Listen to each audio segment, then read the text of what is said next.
बे समाव बनरगाव ब्लक बीपीएफनि मोनसे खहा बनरगाव ब्लक बीपीएफनि साथाम गागि बिबानगिरिया यूपीपीएल दोलोआव जगदान जाफैदों।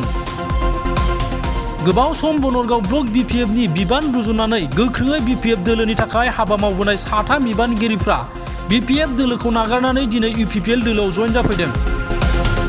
क'क्राझार जिल्ला बनरगाव बीटीसी बियाबनि सिङाव थानाय जारबारि कमिउनिटि हलाव मोनसे जर'खा हाबाफारिनि गेजेरजों दिनै 3 नं क'क्राझार विधानसभा बियाबनि एमएलए लरेन्स इस्लारिनि नुजाथिनायाव बनरगाव ब्लक कमिटि बीपीएफनि बारग' आफादगिरि कर्ण चन्द्र खाख्लारि, जारबारि भिसिडिसिनि बारग' मासिगिरि नबज्योति नार्जारि आरो क'क्राझार जिल्ला बीपीएफनि बारग' सोद्रोमा राजीव नार्जारिया यूपीपीएल दोलोआव जयेन जाफैदों।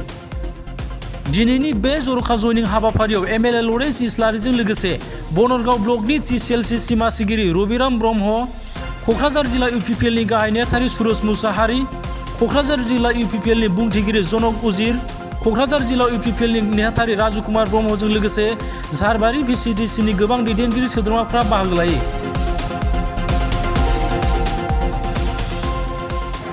दा गोबां बेबादिनो बुङो राजनितिक दोलो हिसाबै नंगौ बयबो राजनितिक दोलोआनो गावबागाव दोलोखौ गोख्रोङै लाखिनो थाखाय बयबो मत बिनिमयखौ होलायो, मतामतखौ होलायो। सम बोथोरा नाथाय नोंनि साननाय बादि नोंनि बुंनाय बादि जानो हागौ बे समा मोजां समा सफैयाबो जानो हागौ। दा बै समा जेला बै समा सफैगोन अब्ला जों बुजिनो हागोन जे गमामा बीपीएफ राजनितिक दोलोआनो देरहागोन बा बिसोरनो सरकार दानो हागोन।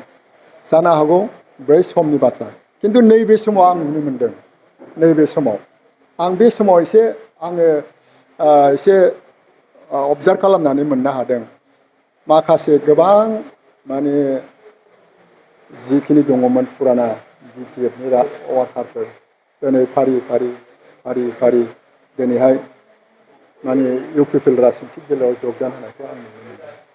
अब्ला बेफोरखौ नायहरोब्ला जानो हागौ बीपीएफ राजनितिक दोलोआ एसेब्लाबो साननो गोनां लुबैया जानानै सफैनो हागौ। अब्ला बिदि जायोब्ला निश्चय सरकार दानांगौआथ' असम्भब जाहैनो हागौ। दा बियो सम्भबबो जायाबो जानो हागौ। खालि आसा बुंनाय बादिनोल' जाहैनोबो हागौ। दा बे बेलायाव आं बेखिनिखौ बुङो एसे गोब्राबखौ आं नुहुरदों, मानोना परस्परा मिला प्रितिया पार्टिनि सम्पर्कआ एसे फाराग जानायखौ आं नुदों। माखासे आइडिय'लजिनि बाथ्रा हमनानै लादो, आंनि बाथ्राखौ आं एसे फोरमायनोसै। दिनै आङो जि बाथ्राखौ सिन्था खालामनानै आं बुंदोंमोन, नाथाय आंजों जेबो सावरायालासिनो आंनाव जेबो सोंस्लु फिनालासिनो सोरबा सासेनि फंसे खोथाखौ खोनानानै आंखौ दिनैहाय बेबादि एभयड खालामदों, माने बिबाननिफ्राय सासपेन्ड खालामदों। बेफोरो आं सानदों आंखौ जि खालामबाय गुबुनखौ बेबादि खालामनाया थिग नङा। बे आइडिय'लजि नङा पार्टिनि। खमसे खम एसेब्लाबो बुजिलायफिननायनि गेजेरजों जोङो परस्पराव थालायनो थाखाय जोङो पार्टिखौ मजबुत खालामनो थाखाय जोङो माब्रैब्ला जोङो माने थांखिखौ जाफुंहोनो हायो साबसिन होननानैसो आङो कामना खालामो आरो। दा बे मोनसे। अब्ला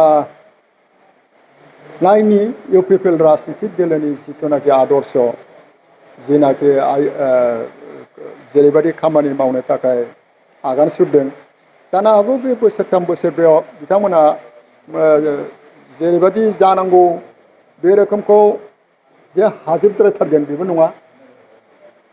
लासै मोनसेनि उनाव मोनसे बिथांमोना मावनो थाखाय जेखौ आखायाव लागासिनो दं निश्चय मावलांगोन, मोजां रोखोमनि मावलांगोन आरो रायजो राजाफोरनि सन्तुष्ट जिथुनाखि गोनांथि गांनाय उखैनाय बेयो लासै लासैनो पुरन जालांगोन।